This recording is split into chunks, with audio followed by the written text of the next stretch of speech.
Hello, everybody. My name's James. Welcome back to the Planet FPL Weekender. My Friday partner in crime, David Hunter, is back with me, and Liverpool are four unbeaten. How are you, mate?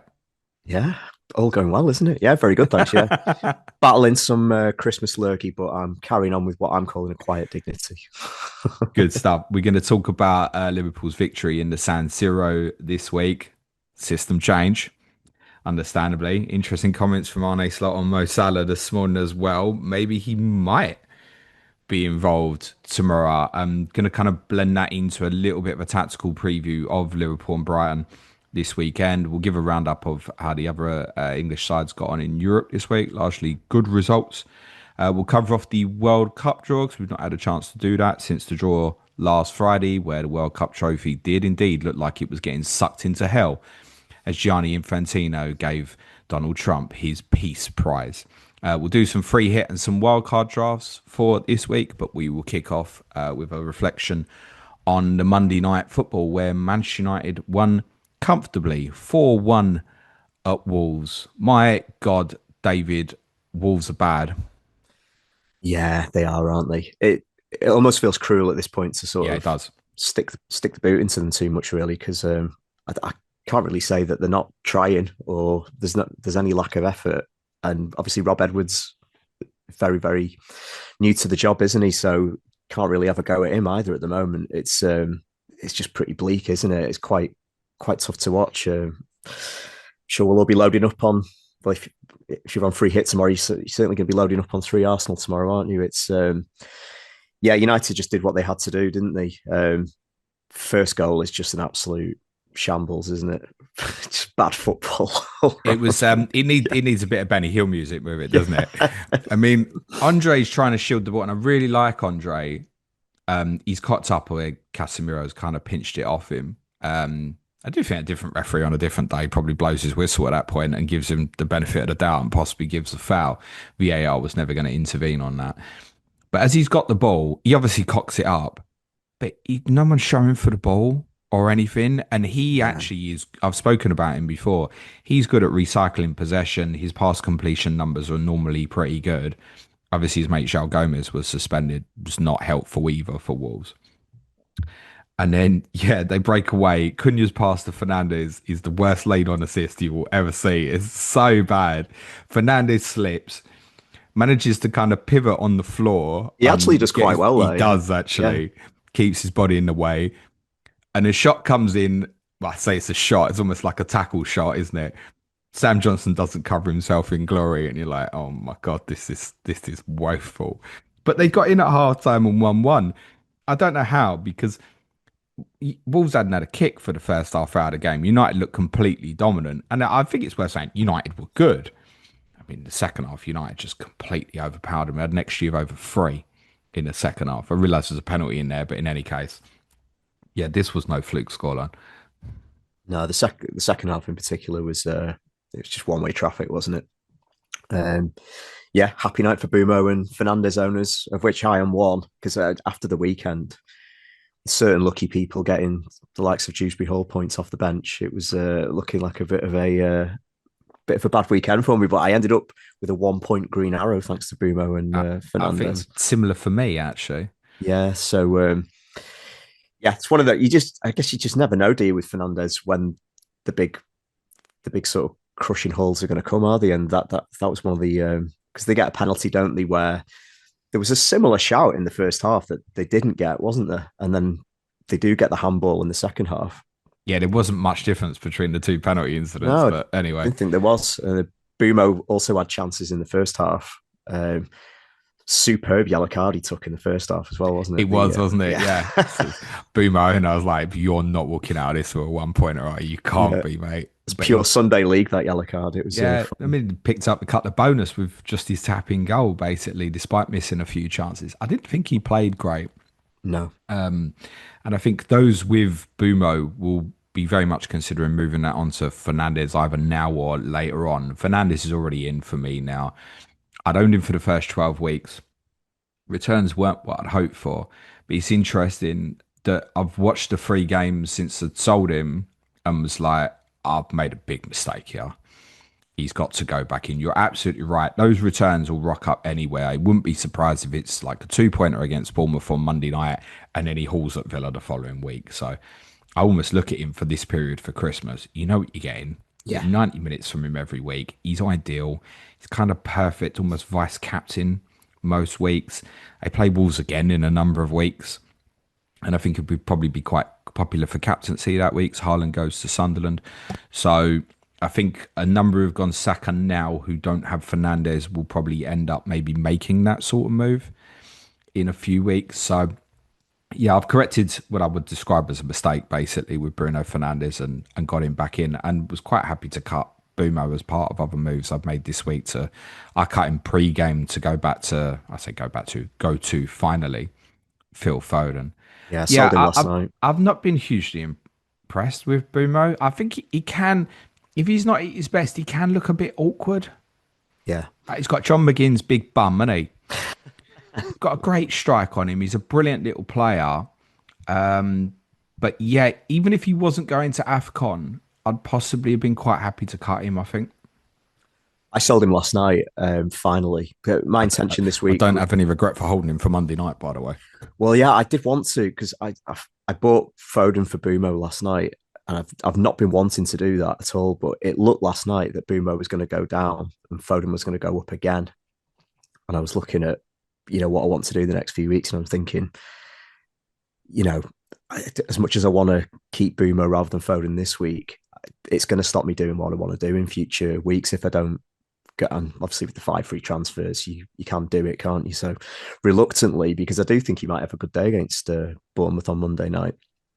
I just had to sheep mentality, just get like the rest of the world and just buy Phil Foden. You'd end up just making that move next week, wouldn't you? Yeah, exactly. That's why I did it really, because I knew I was going to do it the week after. So, yeah, great result. Well, good result for United. I guess a par result for United based on where Wolves are at the moment. But they did what they had to do. Mason Mount was good, wasn't he? I thought you took the words out of my mouth. Yeah, I thought it was exceptional. I thought it was quite nice that Alan Smith gave him man of the match. I think it's obvious to give it to Bruno on that performance. Bruno could have had more, by the way. It just felt so integral to everything they were doing offensively. But yeah, Mason Mount was really good. He played one pass in the second half, I think out to Bumo, like first time on the move, and you've all confidence levels has finally hit for you here as well to play that pass because he didn't need to rush it. So yeah, he's going to see some good minutes over Christmas. I think it's about 5.9. Yeah, I was surprised when in Alex said he was FPL. only 5.9 on COTC. Yeah, yeah. Yeah, I'll be monitoring that. The problem with him is, like, I think when it gets really good, i.e., they've got the Wolves and Leeds fixtures together, there's quite a tight turnaround between the games. Until then, United's spacing is pretty good. Like, they play Newcastle on Boxing Day, then there's a longer break. They obviously don't play Villa now till, after this weekend, they don't play Villa till the following Sunday. So they're spacing Monday to Sunday. You've still got 6 days. He'll see some good minutes. Yeah, I'm going to keep an eye on Mason. He's going to have to play a lot with Bumo and Diallo going. Yeah. And it is worth saying that how they get round the wing-back problem, I presume it's going to be a lot of Dorgu and Dallo, I think, as we discussed on Clash of Correspondence. For Wolves, I'm concerned for them, really. Every year we have will someone beat Derby's total? And it's like, yeah, park it, calm down. I was thinking about this during the game. One of the reasons I did have real confidence in Southampton last year to overcome that total, and admittedly it was very tight in the end, was you knew that there was an identity with them. Rob Edwards has just walked in the door, but I don't see anything identifiable in them in terms of play style, whether you're going to be direct, whether you're going to be reliant on set pieces. Balmy stat I saw on Monday Night Football that for throw-ins this season, they're getting the ball in play quicker than anyone else. It's all right. All right. That feels balmy for the team bottom of the league. You'd think they'd be trying to delay shit, wouldn't you? I did see some. They ain't winning enough to delay things. No, that's the point. Yeah, I did see some stats saying that the underlying data is not quite as bad as the results are showing, but it's a big sample size of results. Isn't it? This is bad. Yeah. They got to think long term now. They're going to go down. They need to think about in their minds whether, no matter what happens, if they want Rob Edwards to be their guy in the Championship or if he's a stopgap and they want to target something else for next summer. It's up to them. I also just want to say well done to the Wolves fans who are beginning to arm themselves in terms of the protest. The visual of them not coming in the ground for the opening 15 minutes. I don't think it helped the team, by the way, on Monday night, but they've got to start making a stand. And actually, as they came back into the ground, Wolves slowly started getting better for the rest of the first half and finished the first half quite well. Bellegarde actually played all right, scored a really nice goal. Then he got injured himself. Yeah. I think they will get absolutely slapped tomorrow at Arsenal. Yeah. Well, brought in Saka as one of my 5 transfers just to captain him more than anything else. I don't really want to hold him for that long, but just seems a bit of an open goal, really. Yeah, I really do feel for Wolves fans. It's really tough. I've seen some bits like Bradley's put in our Wolves #Save Wolves Slack, the Slack channel, and like Jeff Shee did an interview, didn't he, last night or the other night on local radio, and sounded like he was just It's empty words. Empty words, yeah. Stuff like they're announcing a freeze on season ticket prices next season. And it's like, well, brilliant. It's going to be in the championship next season. Probably should reduce them rather than freeze them. It's there's no relationship between ownership and fans, is there? Or even the team, I don't think at the moment. Yeah. We gang groove our teams. Yeah. That must be massively difficult for Wolves fans at the moment, going to those games, to be in early December and almost to know that you're going to get relegated is, they're not going to go and chase it, I don't think, in the January transfer window, unless they do something remarkable this month, and that remarkable is not going to be at the Emirates tomorrow. There will be a select few fans who understand how this feels. Yeah, going to football matches expecting what's going to happen here, and that ground might become quite empty soon. And what Wolves fans don't want is like you and I feel sorry for them at the moment. Like fans don't want other fans to like feel sorry for them. That's almost one of the worst things, isn't it? No, and actually, with the 3 teams who've come up, Burnley have had some difficult results recently, but we've been quite impressed with how they've tried to acclimatise the 3 teams that come up. Sunderland have obviously done great. Leeds have had some decent recent performances and results. It would have been nice if Wolves was in that mix as well. Whereas we are in a conversation where it almost looks like 2 from 4. It does, yeah. Already. So, good result for United. You can only beat what's in front of you. Couple of challenging games. You'll definitely get very different energy levels from Bournemouth on Monday night, but they're not on a great run themselves. I very much recommend Wednesday's Clash of Correspondence with Alex Trembath and Neil Grover. Good discussion. A reminder, Bournemouth have won at Old Trafford 3-0 in the last 2 seasons, and both of those victories were in December. So not a gimme Monday night. And I'm sure you weren't looking at Inter Milan away on Tuesday night for your team, David, as a gimme. But you got the win, didn't you? Stonewall penalty at the end, I noticed. Yeah, no doubt about it. Absolutely no doubt about it. Yeah. Even Arne Slot said, he pretty much said that's not a penalty. I think he's probably earned a break like that. Well, he wanted to make that very clear in his presser after the game. It has felt like and let's face it, most Canate individual mistakes have been punished by a goal most of the time. So yeah, it's nice to get something in our favour. Yeah, that was soft as hell, that penalty. The fact it went to, the fact it was overturned is even worse, I think. Like, fair enough, if he'd have given it on field, you could maybe have said, okay, yeah, we can't really overturn that. But to sort of go into the monitors and say, oh yeah, we need to overturn that, but we'll take it. I thought we deserved it, actually.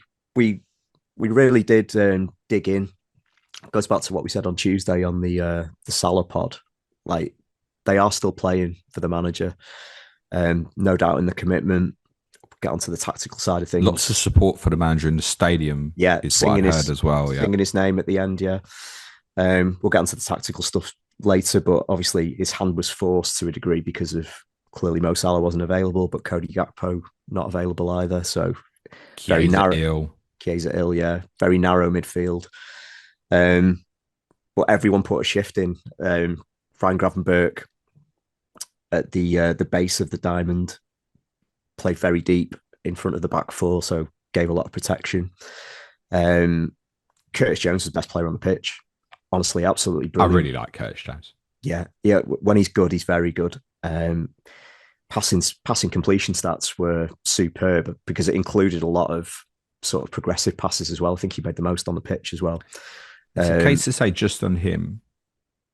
For me, I would try and find a spot for him in the World Cup squad next summer. Oh, for England, yeah, right.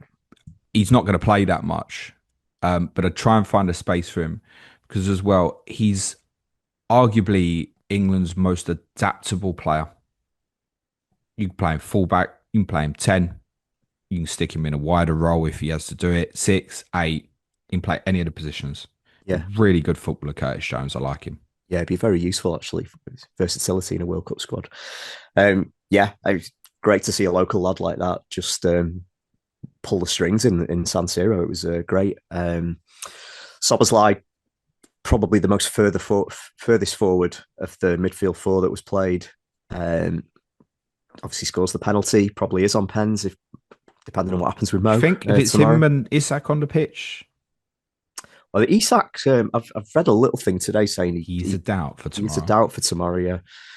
But yeah, maybe they give it to Isak if just to give him a bit of confidence, I suppose. Szoboszlai, we're saying he's on 4 yellows as well for those who were thinking about it on FPL. Depends on your risk appetite. But Ekitike is probably the one if you're going to go for an attacking Liverpool threat now. If Salah's not going to be playing and Gakpo's out, without a doubt, our biggest goal threat at the moment. Played 90, worked hard. Isak was terrible. Like, don't buy Alexander Isak. I think he touched the ball 11 times, something like that. Couldn't go there at the moment, I don't think. Great result, good performance. But we've been here before where we thought we'd made a step forward. Go back to the sort of Villa and Real Madrid results in sort of recent weeks, and we've kind of gone back a step after that. So under no illusions, Brighton's a tough game tomorrow, and maybe come onto that from a tactical side of things. Good result though, yeah, really pleased. Nice very to good, important well. result. Yeah. We'll talk about permutation, what that potentially means for Liverpool in terms of trying to finish in the top 8 in a little bit. I do, as you'd mentioned, very much recommend Tuesday's People's Poll podcast, where we did basically 50 minutes on this Mo Salah situation. I think we tried to be quite balanced on it, trying to understand Salah's perspective while also criticising what he's done. This quote from Arne Slot is this morning, within sort of 20 minutes or so of us recording this. He said, "I will have a conversation with Mo this morning. The outcome of that conversation determines how things will look tomorrow. I think the next time I speak about Mo, it should be with him, not in here. You can keep on trying, but there is not much more to say about it." I agree with him. That's fair enough. So he's pretty much throwing an olive branch there to Mo, isn't he? With that comment, saying, you want to make a decision, you want to play and be part of this tomorrow, you can be. But it will probably still be as a substitute, wouldn't it? Ball's in Mo's court, I think, isn't it? By judging from what Slot's saying there. I think Salah probably does. I'm not saying publicly, but at least privately, need to sort of offer a little bit of contrition for being so public in what he's saying. Yeah, can't really call it. I mean, I have no idea if Salah kind of has any regrets about how he's gone about his disappointment of not being in the team. Obviously, he goes away after tomorrow to AFCON, so yeah, no idea. He just sort of looms over the whole day tomorrow, doesn't he, Salah? It's just going to be all eyes on the lineup when it comes out tomorrow. I don't think he'll start. No, I wouldn't be surprised if he's on the bench. If you removed everything at the moment, with the other injuries you've got, him being available would be useful. Of course it would, yeah. He's Mo Salah. And actually, if Isak was unavailable, I'd love to see him play as the right-sided forward with a diamond behind him. He has done that before, yeah. On the clock. I'd love to see that. Yeah. He would be a useful option, yeah. I think if Isak's a doubt and Salah's not selectable, then it sounds like Chiesa's back in contention. He could get the nod alongside Ekitike up front. Ekitike is worth keeping your eye on for Fantasy League. I think he was on the verge of going up last night, but we do have Wolves and Leeds at home over Christmas. Yeah, I'd like to make a decision before then. I think got yourselves how I feel at that point. Got yourselves next weekend as well. So next week. Right before then. But Before that is a fixture against Brighton. We've got a graphic on screen, just kind of showing you how basically how Liverpool set up in Milan and Brighton's recent game against West Ham. Come up, basically same teams. It was a little bit of interchange between De Kuyper and Kadioglu, particularly as the game went on. So, was it like this, David? Was it a diamond? I mean, you said Szoboszlai was ended up kind of being the most advanced of the midfield four, but my understanding is that the distances between Isak and Ekiteke were quite big. Yeah, yeah, they weren't very close together. It was a diamond. Soberslai was the furthest forward, but you're right on that graphic that he was leaning towards the right. So the thing with the diamond is obviously you flood the midfield with the midfield four, but it does rely on Soberslai and Jones on this graphic to sort of shuttle out to the right and left and help out the fullbacks. Yeah, what it does mean, unfortunately, that the negative side of it is you do sort of offer out a lot of space in wide areas, and yeah, Brighton are pretty handy in those positions. I would say to anyone who's maybe feels in a bit of a hole with their FPL team this week and has sat there with Yankuba Minter, don't panic too much. I wouldn't be against playing him tomorrow. He will get space if we are going to go with that diamond again. Don't know who the left back will be, whether he'll go back to Milos Kerkez or throw Robbo out again. Not too sure. They're kind of interchangeable at this point, really. But it was a diamond on Tuesday. Yeah. I don't think that's a long-term thing. It's just because there's no wide players at the moment, basically. That's you say that, but if Liverpool were to stick with this is, I think, arguably roughly where you'd want to get to. Now, I've not changed personnel here. This is the same lineup that played the other night. And obviously you can see the problems with this, right? So you've got Gomez, Robertson as the fullbacks. What you want them to do is to get the front two closer together. And if you've got the confidence of your fullbacks to push higher, then you can enable that, right? And I think sit your midfield players a bit deeper to help progression. They will give you natural width. So what we've actually done is spread Szoboszlai and Jones out a little bit wider to help with that, the build-up, get the fullbacks higher than that. McAllister presumably would be Wirtz, so him in the 10, right behind the front two. Now, if just with that team, you're putting Wirtz in instead of McAllister as the 10, and our fullbacks now are Kerkez and Frimpong. It's nice, yeah, I like it. Yeah. This is what we'd screamed about. There's so many of us who talked about this in previous months. I'm not criticising what's been and gone. It doesn't matter. But this is what I want to say. At some point, maybe, perfect time to really try it for the Wolves game. The Wolves and them Leeds games at home. Can you pin them in? Because they'll play back fives as well. If you smash up them fullbacks really high, you're going to block them into a 5. Then if you've got the support of the 4 central players behind that, and even towards the end of last season, I mean, I've moved the centre backs out wider here as well to almost show Gravenberch going between that. We saw that a lot, particularly towards the end of last season. People were even suspicious if Liverpool might play a back 3 on occasions, and it can look like that. I think here essentially you're playing Gravenberch as a sweeper, but in front rather than old-fashioned behind like a Koeman or a Mateus or something like that. So if you could put Frimpong and Kerkez in that lineup further forward with Wirtz as the 10, I'd like to see that. Suddenly now you're potentially getting the traits out of all the players that's the best for their own skill set. Other than Isak wants to go left, like Ekiteke wants to go left. Yeah. Both left-sided 9s, really. Rather than when we spoke about Ekiteke in the summer a lot, we kept saying like the profile that's so similar. It is Isak. Yeah. Well, I remember comparable. I remember the transfer show we did when it was looking like Newcastle were looking at Ekiteke, and I was, as with all the transfers, went on to like FBref where you can get comparisons to different players and stuff, and they do profile. They're not just sort of that. It isn't a lazy comparison to say that they are very similar players. They are good at the same stuff. And like you say as well, they both would rather be on the left rather than the right. So we are where we are. We've ended up buying the pair of them. But I agree with what you're saying. I mean, if you can get Frimpong fit and Kerkez on the left and Wirtz as the 10, that could work, I think, yeah.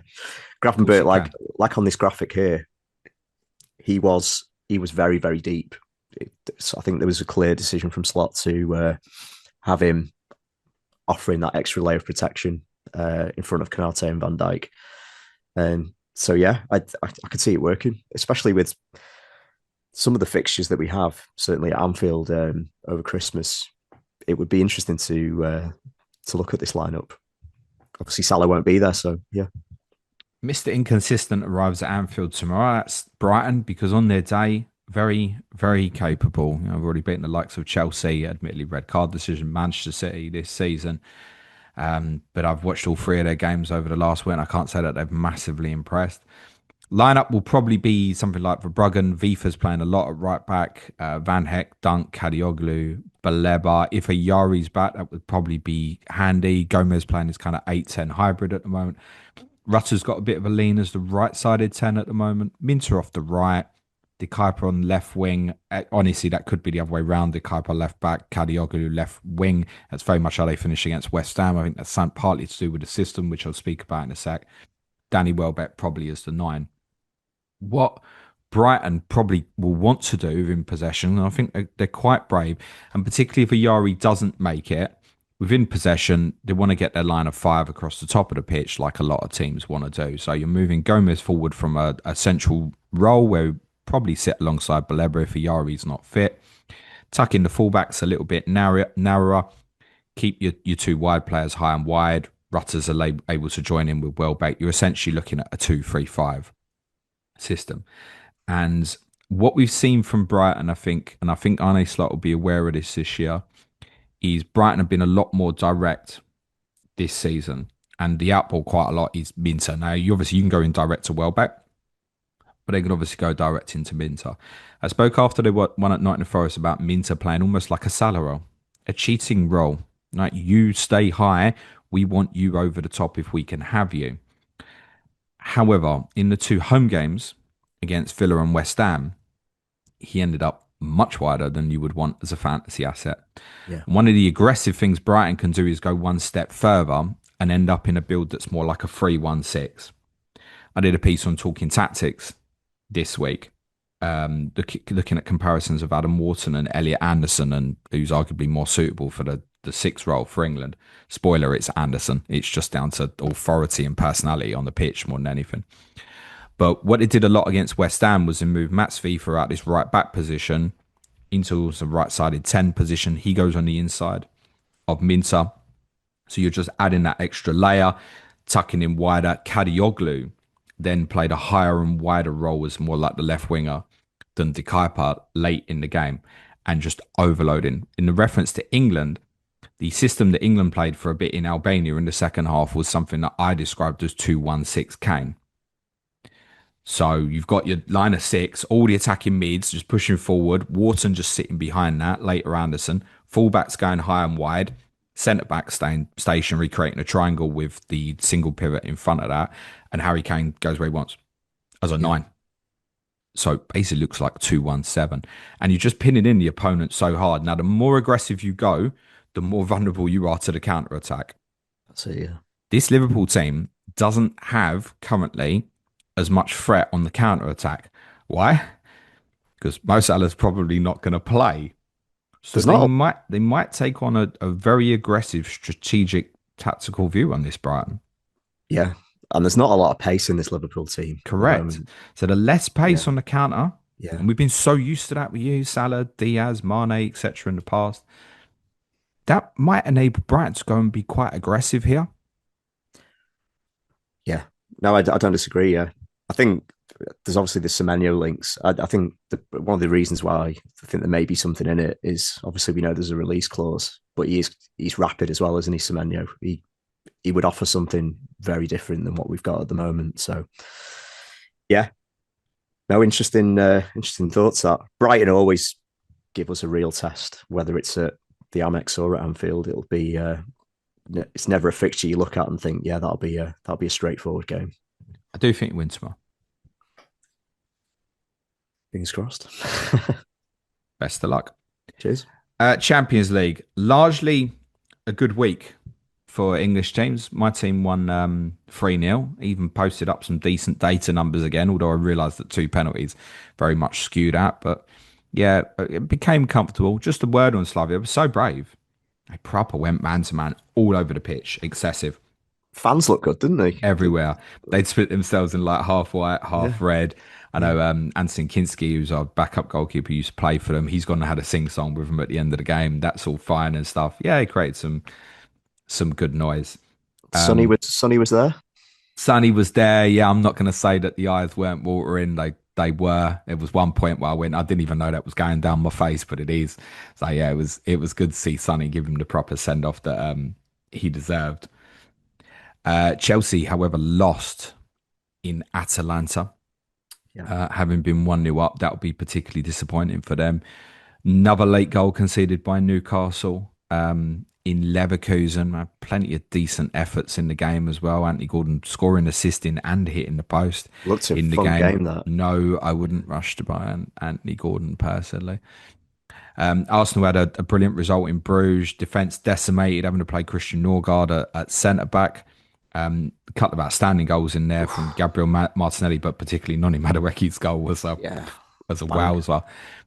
And an absolutely super result for Manchester City in the Bernabeu, winning 2-1. Goals from Nico O'Reilly and a penalty from Erling Haaland. Looked like second half became quite end to end and stuff. City had done really well to kind of make up for the defeat against Leverkusen they had in match day 5. Where does it leave us in terms of the table? So Arsenal on 18 points, well out in front, miles better goal difference than anybody else as well. One win to guarantee top spot, and they finish with Kyra at home. So Arsenal will win that section. Remember, the format is different this year now, where you're if the top two are guaranteed semi-finals, second legs, not semi-final, second legs at home all the way through now when they progress. So Arsenal put themselves in a great position. Bayern Munich are most likely to be the team that also lands in that same position. They're on 15 points. Probably do need probably two wins, Union at home and PSV away, to be absolutely sure of that, I should imagine. And those two wins would only take them to 21, same as Arsenal will have when they beat Kairat in match day 8, and I'm sure they will. Olympiacos should have won by more than 1-0 in Kazakhstan earlier this week. PSG, Man City, Atalanta, Inter on 13 points. Real Madrid, Atletico Madrid, and now Liverpool on 12 points. Dortmund and Tottenham, who play each other at White Hart Lane in match day 7. Mickey van der Ven suspended for that, on 11 points. Newcastle, Chelsea, Sporting Lisbon, Barcelona on 10. Those on 10 will think they've still got a chance of qualifying if they win the two games. They'll need a good goal difference. However, my team's on 11 points, and I keep looking at these fixtures of the teams above, and I'm not even sure 2 wins is even going to be enough for us. I mean, it probably will be, but we need to jump 3 teams, essentially. Now, if we beat Dortmund, that's 1. So we need to jump 2 more. It's not going to, obviously can't be Arsenal. It's not going to be Bayern with the fixtures that they've got, right? They need 1 win from the 2 games. PSG, Man City, Atalanta, all on 13. So for PSG, they've got Sporting away, Newcastle at home. Do I think PSG don't pick up 4 points from that minimum with a better goal difference than us? No. Manchester City now having won the Bernabeu. Bodo away, Galatasaray at home. Can I see City losing either of those 2 games? No. Atalanta, who, by the way, have won more games in the Champions League this year than they've won in Serie A. Is that right? Wow. It's correct. They've Yeah. only won 3 games in Serie A. They've drawn a lot of games, but done very well in this, despite drawn at home to Slavia on this path as well. Bilbao at home and Union Saint-Gilloise away. Their goal difference isn't great. So I'm looking at them thinking if you can drop either, my team would finish above you if it won the 2 games. Teams on 12. Inter Milan feels catchable. It's a rare time you ever hear me say this, but if my team wins against Dortmund, not genuinely, I could do with Arsenal getting a result against Inter Milan, which you know what that means? They'll probably throw it. Yeah. Inter have got Arsenal at home and Borussia Dortmund away, so they look the most vulnerable of the teams in the top 8 at the moment. But the rest, I look at Real Madrid, Monaco at home and Benfica away, and I think they probably get the full maximum. Atletico Madrid, also decent fixtures. Galatasaray away, they can be a bit Jekyll. They beat you at home, but have Yeah. lost at home to Union Saint-Gilloise, for example. Galatasaray away may be sticky. Then they finish with Bodo at home. They won't have the problems with Bodo that Dortmund had with them, I don't think. Yourselves, Yeah, we could. Marseille's the big one. It is, yeah. You'd Yeah. very much fancy beating Karabag in the final game. So that all in, I'm almost looking at is a couple of individual ones where it's like, oh, if Liverpool can drop points in Marseille, or if Atletico can drop points at Galatasaray, Inter and Atalanta are the two I'm looking at maybe getting hold of. And Atalanta's two games aren't bad. It's just they've won three Serie A games, so there's a chance they might slip up. That's not to say that my team's going to beat Dortmund and Frankfurt. No, definitely not. But we're capable of beating Dortmund at home. And there's a scenario here where Frankfurt might already be out when we play them on match day 8. So it is a possibility. But my point being is that we're on 11 points. I'm not sure that we can make top 8. We can, but I'm saying our two wins might not even be enough. Yeah. So for the likes of Newcastle, Chelsea, I think that's a real struggle to make that. Yeah. Agreed. Even if you look at the other, let's say Dortmund win at Tottenham, then they finish with Inter at home. And Newcastle go to PSG match day 8, don't they? So they are Well, really up there's that against. as well, yeah. Yeah.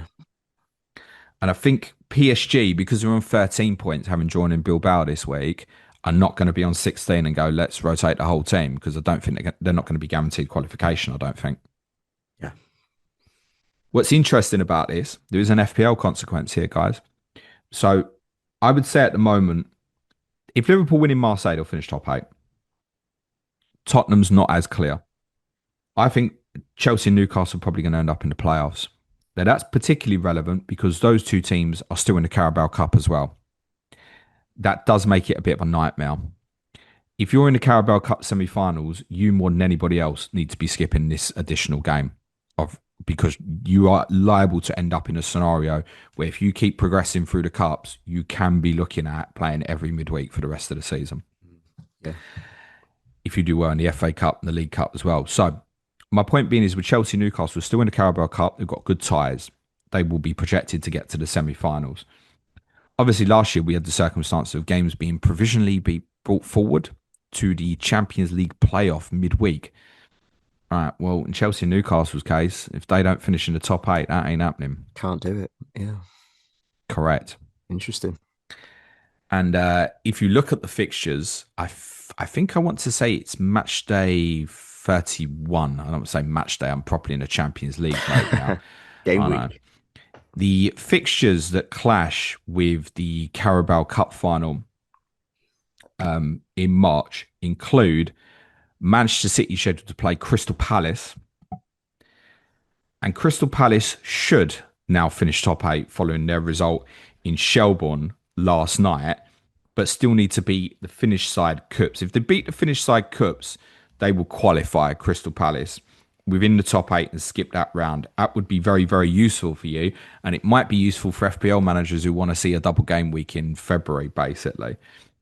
Oliver Glasner has said he will change 11 players from that Cups game to the Leeds game. Surely he's going to change for the Conference League game, isn't he? Yeah. Oh, you'd have thought so. Yeah. Yeah. You would think so. Also, Yeah. good results for Villa and Nottingham Forest in Europa League last night as well. Villa are in a really, really good position in that competition. Highly likely to go through. They're in third place at the moment, which is joint top with Lyon and the Danish side Midtjylland, who are doing very well. Those three sides are on 15 points. I'd suggest probably a couple more points for Villa would be enough. They'll fancy that with what they've got left. I think they've got Red Bull Salzburg at home next. And Forest essentially in the same position now as my team. They're on 11 points following a late victory in Utrecht last night. The difference, I think, with this competition in Europa League rather than the Champions League, you look at teams above you and you think, oh my God, I think most of them win 2 games in a row. Now in this, they drop more points to each other. So if Forest won the 2 games, absolute certainty. And Forest might even find that 4 points is enough. 15 might be enough in that competition. So good week largely for the clubs in Europe. Remember the Conference League obviously is just 6 games. So that Palace game against Cups is the last one. Just for reference, in the Europa League last year, Rangers finished 8th in the section on 14 points. Right. Okay. I mean, probably need 15 this time, but that's what I'm saying. 4 points might be enough for Forest, actually, from their last two games. Anybody who doesn't think that England's fifth place team is getting in the Champions League next year, I'm telling you they are. Yeah, definitely. Yeah. Going back to Rangers and Celtic, they both got. Well, Celtic got slapped, didn't they, with their under their new manager last night? They're A couple of goals from Evan Ferguson. yeah, I believe they were very good finishes as well. Yeah, they're both in a bit of a mess, aren't they? Those two at the moment. Yeah, Yes. Okay. Let's touch on World Cup draw because we've not had a chance really to do that since the draw last week.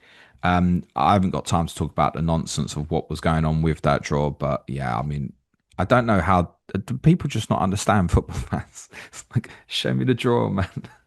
Even the yeah, people that are there must be, come on, get on with it. We're all here for the draw. We're not here for anything else. If I want to see a show, I go and see a show.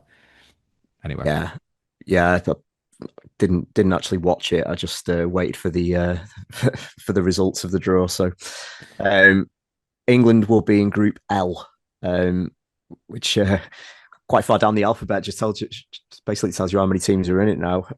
So they were drawn with Croatia, Ghana, and Panama. So I think it probably could have been easier than that. I it mean, definitely could have. I'm not doubting that England will probably go through the group, but No, we'd have to be drunk. yeah, Remember, obviously, you got eight third place teams going out, so you'd have to be drunk not to get out of it.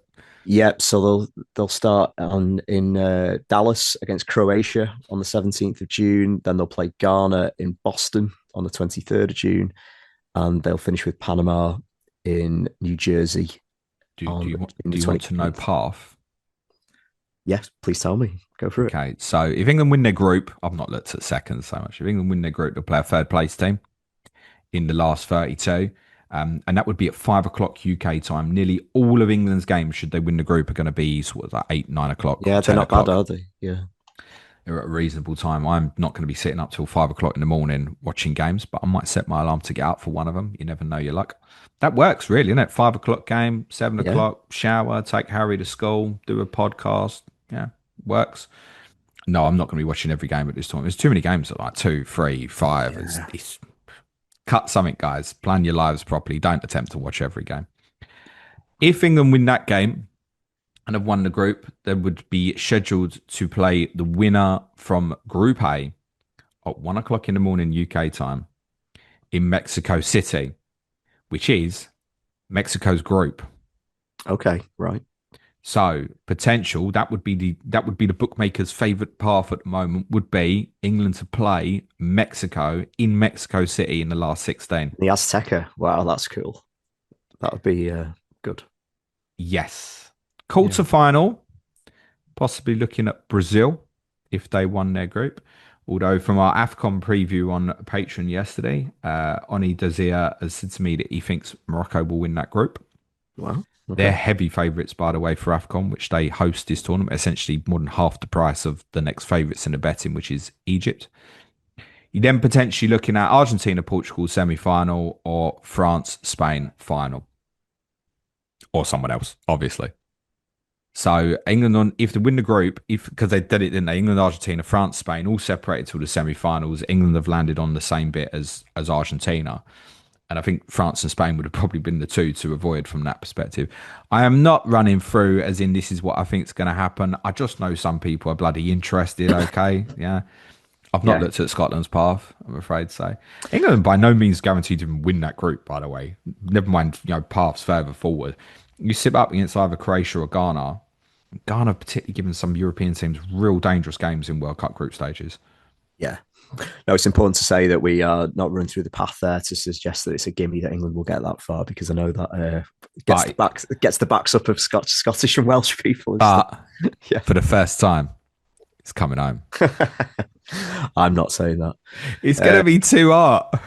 Yeah. We don't deal well with heat. No. Neither do the Scots probably, and they are in Group C.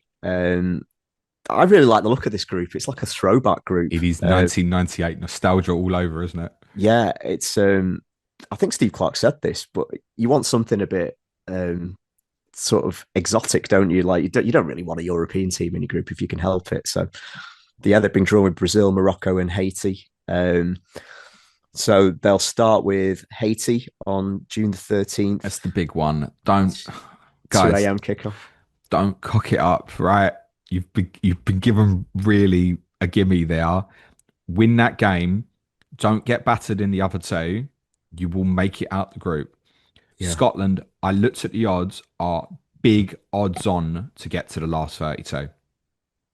They should get out of this group, but they've got to win that first game.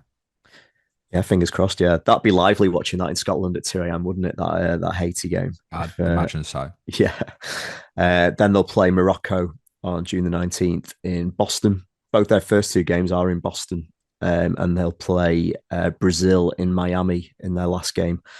So hopefully they'll have some points on the board before they play the Brazilians. Although, based on what Ani's saying, they'll need some. They could do with a point against Morocco if they can as well. So yeah, that's a really good group. Just for information, obviously Wales and Northern Ireland are not out the running yet. They will still have to get through a playoff to qualify for the World Cup. Only one of them can qualify for the World Cup, so they are in the same pathway in the UEFA playoffs, along with Italy as well. So maybe neither of them will make it, but whoever gets through the pathway of that particular one, they will be drawn in Group B alongside Canada, Qatar, and Switzerland. So not terrible if they get there. Also, it's worth saying that if Italy make it, my goodness, have they landed? We kind of said if Italy make it, they'll almost certainly be in a group of death. They're not. They're not. No. Just on Ireland, obviously they're still in the playoffs as well. They will be drawn in Mexico Group A if they manage to qualify. So they'll be drawn alongside Republic of Ireland and England in Mexico City, 1 o'clock in the morning. Bring it. Yeah, they'll be with Mexico, South Africa, and South Korea. If that's quite a balanced group, that I think. Although I must say as well, Ani said to me, I asked him kind of who's overrated for this potential upcoming AFCON on that pod yesterday. He said he doesn't rate South Africa. Right. Okay. Interesting. And South Korea no longer have peak Heung-min Son. Love you, Sonny. Very true. Just to round off the other groups, so Group D, we knew that the US were going to be in this group. They will play Paraguay in their first game. The other teams in the group are Australia and a UEFA team. So we don't know Turkey, Slovakia, Kosovo, or Romania. One of those four. I would have thought Turkey the most likely from that. Yeah, I'd agree with that. Group E, we know all four teams in that. So that's Germany, Curacao, Ivory Coast, and Ecuador. That's pretty cool. That's what you want in a World Cup group. We've got the thing is, again, it's like the jeopardy, isn't it?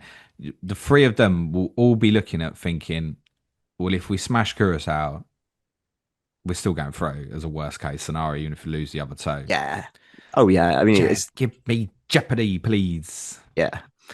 It's nice to see some new teams, though, isn't it? Sometimes, of course. We'll all be captain Florian Wirtz in World Cup fantasy. I think. Yeah, bring that on. Yeah. Group F: Netherlands, Japan, Tunisia, and another UEFA path winner. That one's a little bit more open. B. Ukraine, Poland, Albania, or Sweden. I think most of us neutrals would be some of them top Swedish players in the tournament. Yeah. Group G. We know all four teams in this. That's Belgium, Egypt, Iran, and New Zealand. So I don't think this is a classic Belgium team. They're kind of their golden generation, in inverted commas, has probably come to an end. Like they're a longer price to win the World Cup than Norway, for example. Yeah, I think they'd be disappointed not to go through that. But then they don't have Haaland. No, Mo Salah will be in that group. Group H. Yeah, fun one. This Spain, Uruguay, Saudi Arabia, and Cape Verde. So that's Nico's boys. Don't rule out Nico's boys, who I even tipped up on that pod yesterday as a potential dark horse for AFCON. They haven't qualified for it. Moving on.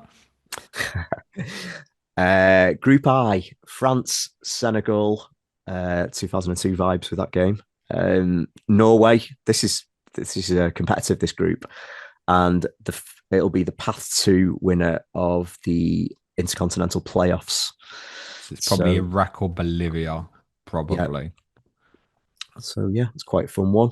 Group J, we know that's Argentina, Algeria, Austria, and Jordan. That's a great draw for Argentina, I think. Yeah. Group K, Portugal, Colombia, Uzbekistan, and the other path of the intercontinental. So I guess it could be DR Congo. That's the most likely. Yeah, it's also Jamaica and New Caledonia in that stage. So Yeah. Yeah, you would fancy Democratic Republic of Congo to make that. I would say that Portugal Colombia is probably the standout match in the group stage. I think Yeah, that sounds fun. That yeah, that's it. Yeah, it's England are in. half past midnight Yeah, one night.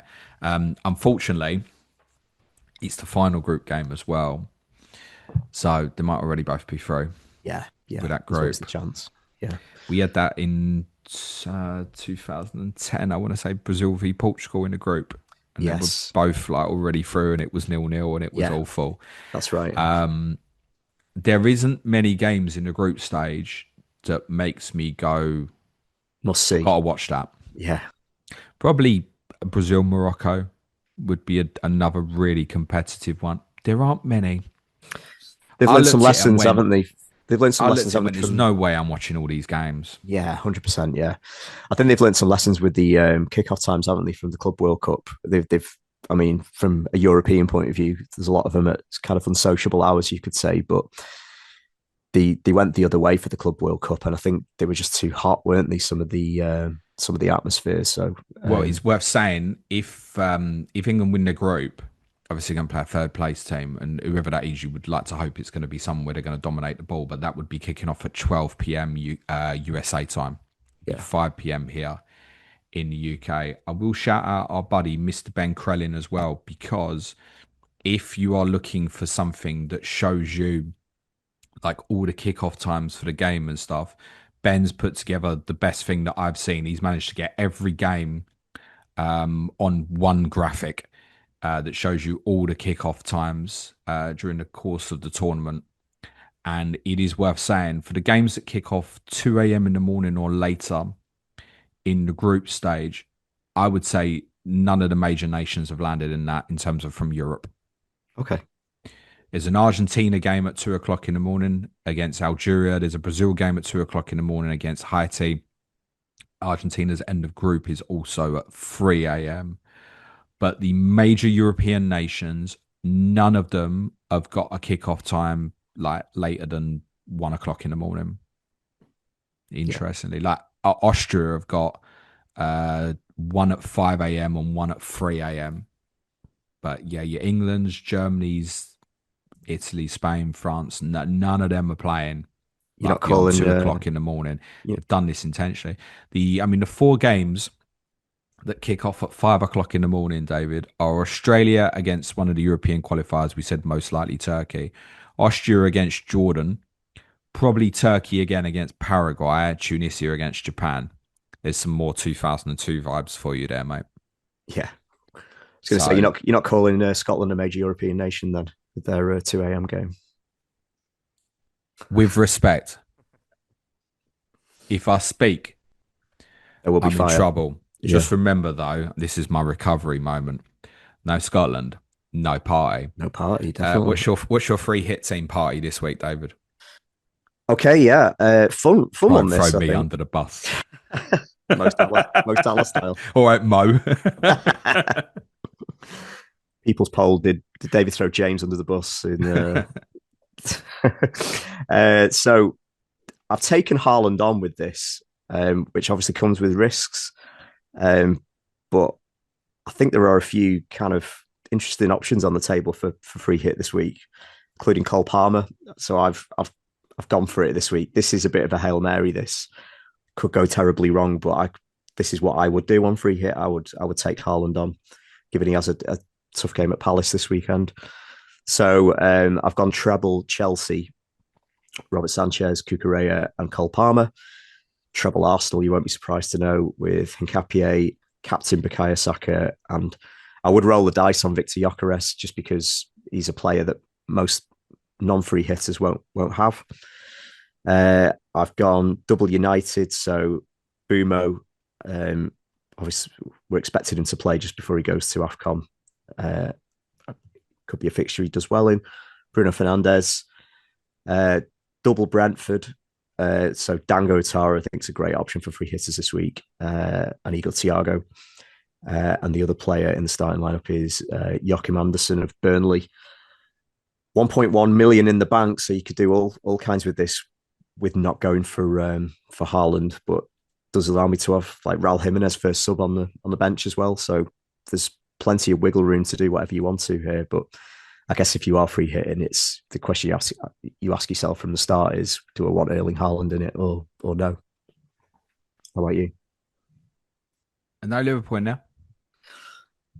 No, I just thought there were better options, better fixtures this week. Not Yeah, I think people will look at the draft I've done and go, "There's no Chelsea in there." I fancy Everton to get something tomorrow I won't be at Stamford surprised. Yeah, Bridge. yeah, So that's influenced this decision. So it's 7 the same in terms of first 11. So I've gone treble Arsenal, obviously, and it's the same three that you've gone with: Hincapi, Saka, Gyökeres. I've left Haaland in. I just think for me, if I was on it at the moment and I was free hitting, I'd be more conscious of making sure I was getting the other players that people were investing in had the best of this week and don't need to take Haaland on. What I would say is for those who've got Saka, that is a real option for you, I think, this week. It's the only player I would take Haaland on with this week. And the fact that he's Palace away does mean you can definitely look at it.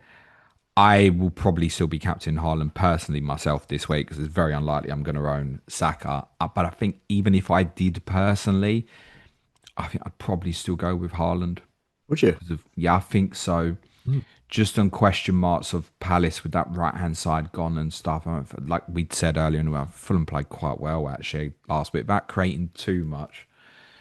Palace is never a game you fancy, but I don't know if I had enough faith to take it on. But it does land nice for Saka with free midweek afterwards, resting midweek, playing the worst team in the league. I get it.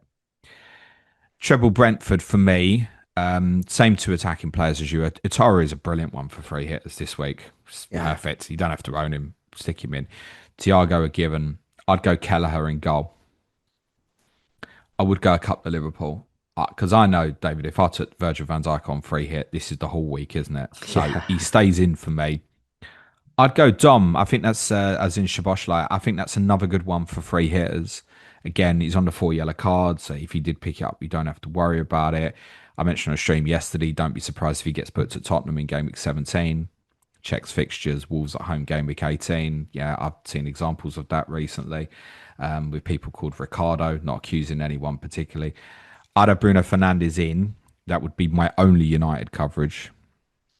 I'd also go Joachim Anderson. So I'd be Kelleher, Anderson, Van Dijk, Hincapi, Saka, Szoboszlai, Fernandes, Utara, Thiago, Haaland, Gyökeres. 7 the same. plenty of options. Yeah, this week. Yeah, we're usually reasonably similar, aren't they? But very different this week. Wild card. What would you do? Yeah. Um, so I'll just read it out. I've got Dubravka and Verbruggen, so they are the keepers I've got. I would stick with that rotation. I'd keep hold of Timber for now. Built some value in him. I would keep Virgil. I put Joachim Anderson in there with some next three for Fulham are pretty good. Um, so midfield, I would, and I have brought in Bukayo Saka to captain him. But I don't think he'd stay. I don't think he will stay that long for me. It's just this Wolves fixture just really screams, If you're doesn't it? wild carding this week, it's going in. Yeah. Keep Bruno Fernandes. You're going to want Dewsbury Hall, I think, probably when Everton's fixtures turn, and he is nice and cheap, isn't he? And playing really well as well. So he goes in. Phil Foden, enough said. Everyone's buying him. Front three. So Thiago and Haaland. I think most people have got them too. And I would go for Hugo Ekitike, actually. I'd get him in if I was wildcarding now.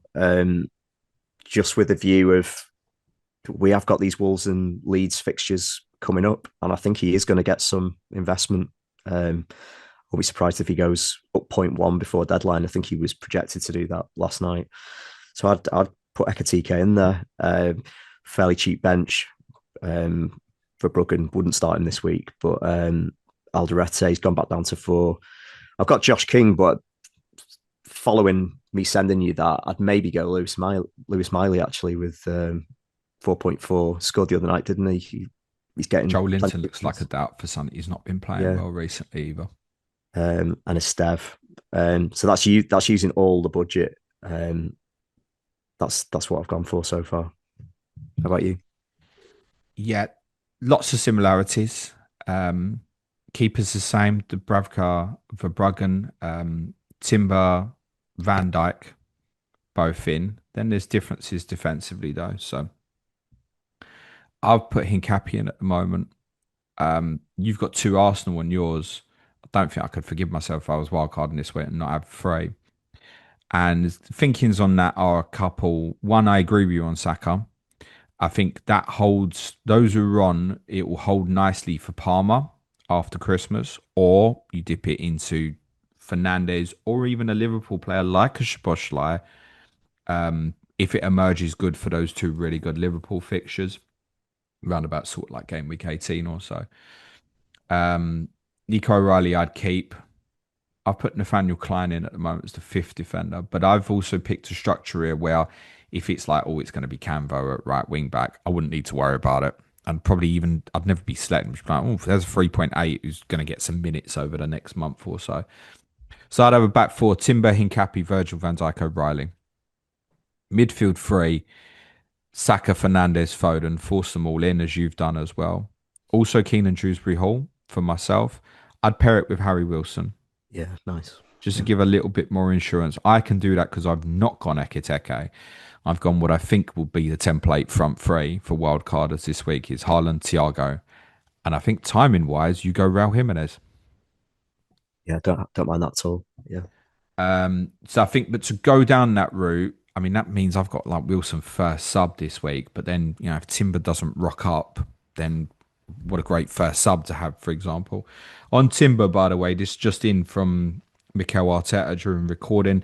It depends on how he feels today. It's a matter of days. Now, remember, he did travel to Belgium as well, but then was left out of the squad.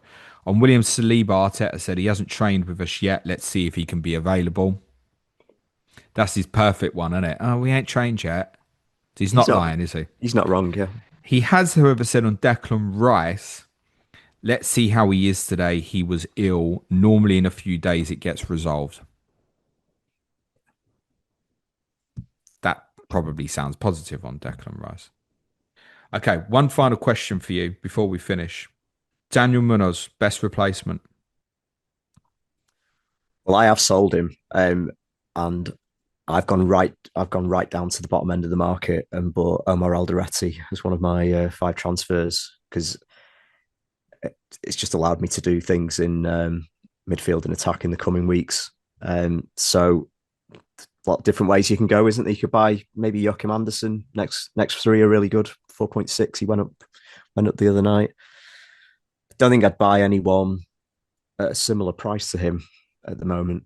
I would use the Munoz injury to put money in the bank, I think, and do other things in other areas of the pitch. But obviously, team dependent, isn't it?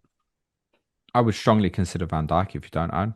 As bonkers Yeah, as that might sound, that's yeah, going to yeah. come back nice for you in a couple of weeks. I feel like most people have got Van Dijk, haven't they? But And again, we're yeah, going into a period where there's no doubt that he's going to be playing games as long as he's fit. There won't be no, oh, let's first Van Dijk against Wolves or Leeds. I mean, frankly, Liverpool can't anyway.